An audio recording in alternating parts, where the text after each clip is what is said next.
Let us continue with meditation. In meditation, the study and practice of meditation, the reason why I said the study and practice is not just the study of it. We have to practice it. Meditation means knowing it and actually carrying it out. You have to walk the board. You can't just talk about it.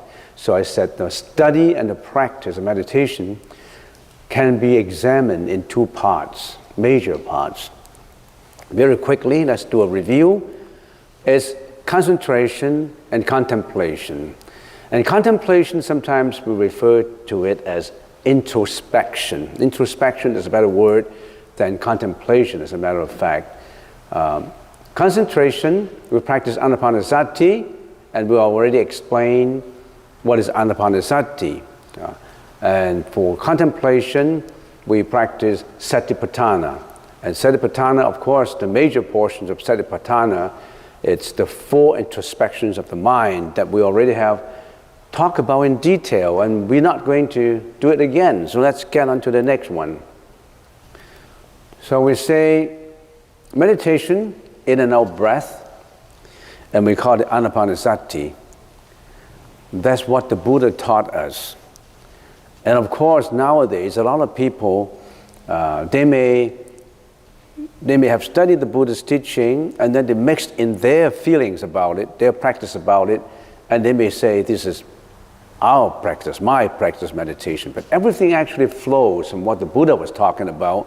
But some people may just modify it and call it, I don't know, so many names, how they call it.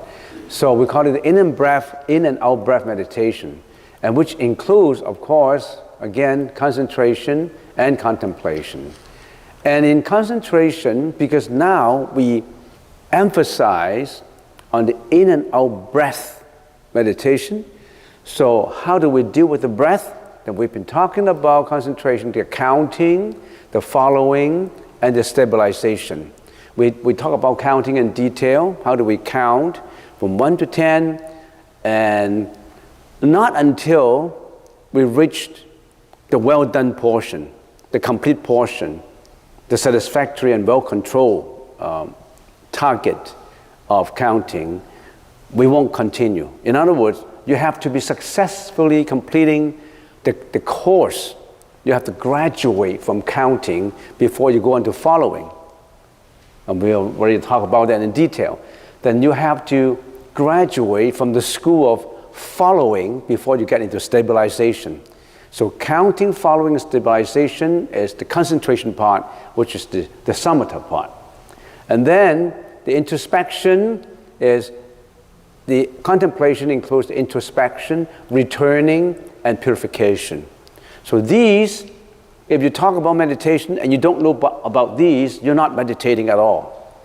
So that's what we've been concentrating in. And we talk about counting, we talk about following, and let's continue. If you have been successful in counting, now you get into following. In following, how do you feel?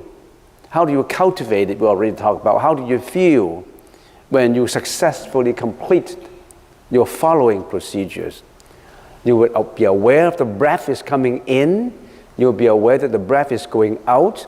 Usually those people who are ruminating in all kinds of concepts and inward appearances and outward appearances, you're not aware of your breath coming in because you have been thinking about many other things that you are not aware of your breath coming in.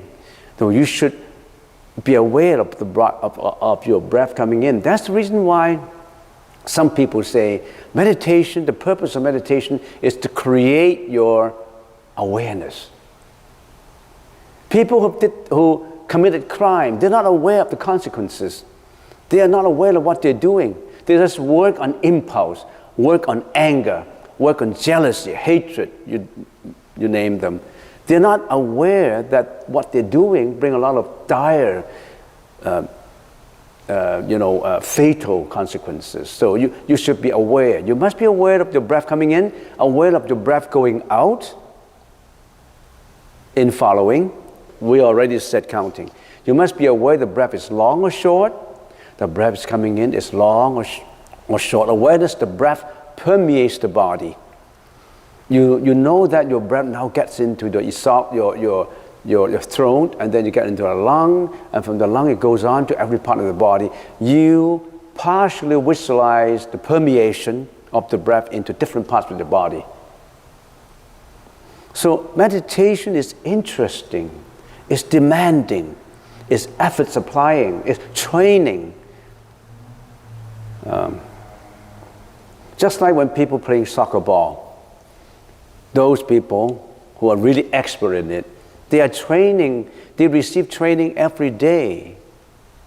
All these famous, professionals, soccer players, they practice every day to be successful in their skill of controlling the ball. So in meditation, it's the same thing. Meditation is training your mind so that you can, in that school of following, awareness, the breath permeates the body, relinquishing all physical actions. That means calming the breath to release bodily fabrications. What does that mean? When you're meditating, you could be moving, you could be feeling itchy, you could be feeling all kinds of bodily feelings. You'll be able to be aware of it, and you will be able to relinquish it, let it go. And then 6, the mental experience of joy. You feel joyful. When you are doing following well, you actually feel joyful in your meditation. And next, the mental experience of bliss. You actually feel blissful. Joy is a lower level than bliss. Joy is a crude level of happiness. Bliss is a higher level of happiness. There's difference. There's degree of happiness. Next, the experiencing of all mental actions. Now, your number 5 is bodily fabrications. But other than physical bodily fabrication, you also have mental fabrications. You experience them and you're being aware of them. For example, you're meditating, you're following it, and then all of a sudden you thought about yesterday, your colleagues scolded you. You created these unhappy feelings. And why did they do that to me? Why did they talk to me like that? A lot of why, how come he's like that? Is he belittling me? Is he despise me? Or you create a lot of mental fabrications. You let them go. You experience them, you're aware of them, and you let them go. This is very difficult. Somebody wrongly accused you of something at home or on the job. You hate it. You hate it, and you anchor that in your mind. You probably will anchor that in your mind for at least a few days, maybe weeks, maybe months. Some people want a physical revenge. You step on my back, I'm going to step on your back to get even in the future. Something like that. You always anchor this mental fabrication in your mind. You thought that you've been ill-treated. You thought that's been unfair to you. You thought that you have all kinds of mental afflictions coming up, coming from recollection, coming up from the past. You bring your past experiences that are terrible, that are abusive, onto the present, and you ruminate on it. You get painful on it. Although those experiences are gone, you still want to bring the experiences back and think about it and hate it. That's what we usually do. So you experience that when you are doing following, you know that you brought back all these mental afflictions of jealousy, hatred, greediness, anger, you name them. You like to brought them back and think about it. Now, when you're doing following, you know, I want to let them go. I want to let them go. No more, none of these will affect me anymore. Can you do that? Extremely difficult. Some people would remember someone treated you unwell for years, for months. The way they talk to you. Or some people your friend borrows some money from you, $10,000. He never repay you, and he disappeared. And you hated him because you thought you lost $10,000. You could have used the $10,000 to do a lot of other things. So somebody owe you something, you can't forget it. Even though that $10,000 is gone, but you still want to ruminate on it, you still want to be painful about it, you suffer from it. That's what we usually do. All right, next. The mental production of joy. Joy is coming to you in your meditation if you do following. The mental development of concentration. You can concentrate very well when you are doing following. So when we experience following, when we are practicing following, then something happened. The development of concentration. And then something happened. The mental generation of liberation. What is liberation? Liberation is something that you anchor in your mind. All of a sudden, you let them go. All those grievances, all those unhappiness, all those that you have thought about that you feel very unhappy about, suddenly, during your meditation, they disappear. And you feel as if all these burdens on your shoulders were being laid down away from you. Sometimes meditation will bring that effect. You experience liberation in your meditation. 12, the contemplation of impermanence. Then at the same time, this is absolutely important. At the same time, you realize nothing is permanent. You know why? Because your breath is impermanent.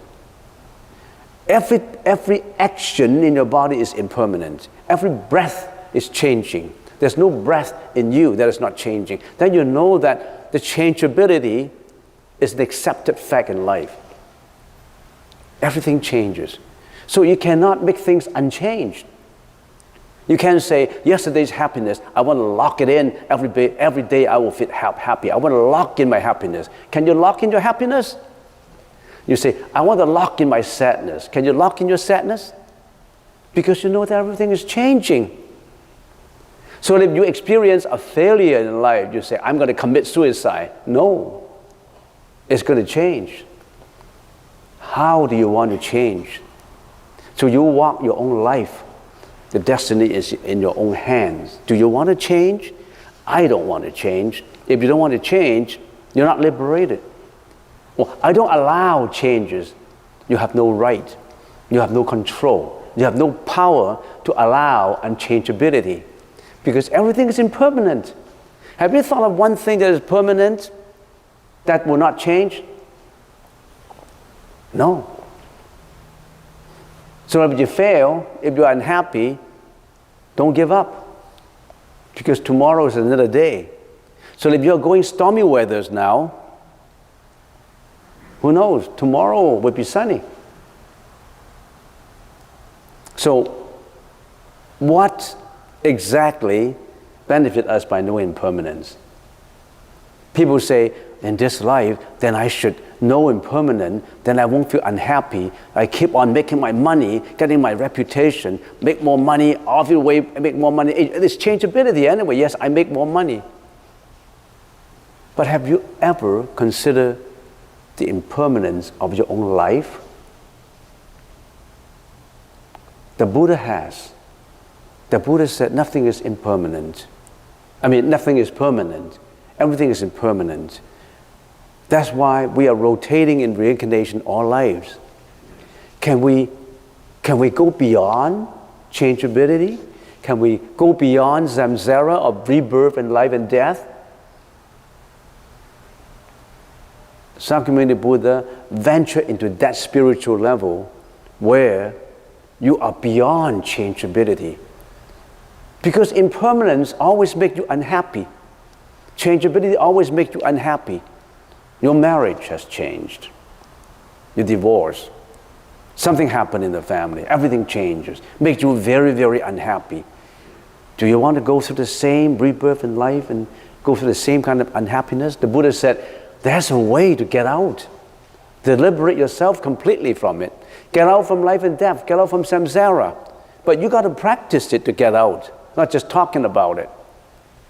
So knowing impermanence is almost like a first step to get to spirituality, the first step to get to enlightenment. But that first step is the most important step. Lao Tzu, one of our philosophers, says, millions of miles begin with the first step. Let's finish the 16th so I don't have to talk about it next time. All right. The contemplation of this passion, not involved with the passion of greediness, hatred, ignorance. When you, in following, when you realize following, you know that you don't want to be involved with greediness, hatred, and ignorance because you know that those are not for enlightenment. Those are afflictions that pull you down. So you want to get away from them. You want to get rid of them. 14, the contemplation of abandonment of desire. All your desires for sensuous pleasures are gone. Some people say, should Buddhists have desire? There are many kinds of desires. The desires for sensuous pleasures, the desires for purity. Desire is a target, something that you want, an expectation, a target, an objective in life. A Buddhist must have a desire, but not the kind of desire that sensuous people have. Not the desire for wealth, reputation, desire for getting as much as you want at the expense of others. You want a desire to get out from suffering. You desire to get out from samsara. You still have desire, but the desire for purity of life, not the desire to hurt others, the desire to make more money, to make more wealth, to satisfy your sensuous pleasures, not that kind of desires will pull you down. Karmic desires will pull you down. But this desire is a spiritual, inconceivable enlightenment desire. You've got to have desire. The desire to be better. All right? So 15, the contemplation of cessation. Contemplation of nirvana. You always go to nirvana. You want to go beyond samsara. What is nirvana? Nir is no, nothing. Vana is moving all the time. Our mind is moving all the time. That got us into trouble. So nirvana is to go to a state where there's inactivity, a state where no more of this desultory thoughts, no more of this desire for sensuous pleasures, no more of this mental afflictions. So nirvana. 16, the contemplation of renunciation. Renouncing neither perception nor non-perception. That's the highest level of the world. Because we have three worlds. The karmic, karma dhatu, world of desire. Rupa dhatu, world with form. Arupa dhatu, world without form and desires. And that's the highest level of the samsaric world. So that's the highest level. But contemplation of renunciation, at this stage, if you successfully complete this stage, you don't want to get back into the karmic world anymore. You wanted to follow the enlightenment path all your life.